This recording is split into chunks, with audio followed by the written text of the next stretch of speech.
Hi parents, this year for Bear Books we decided to send you labels home so that you wouldn't have to do any gluing and cutting. So I'm going to show you today how to get to your labels in Microsoft Word and create labels. So you will open Microsoft Word and then create a blank document. And then from here you will go to Mailings and then click on Create. And underneath the Create tab, there's an option for labels, so you'll click on that.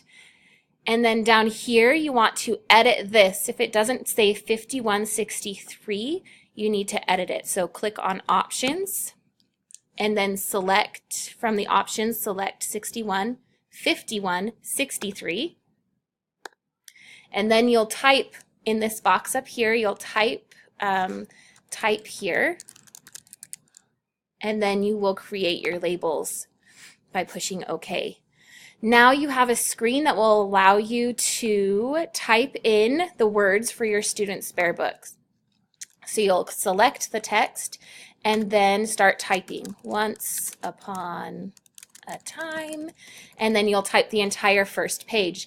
Then you'll come to the next one and you'll type the next page. So after that, and then you'll continue on until you get all 10 pages typed.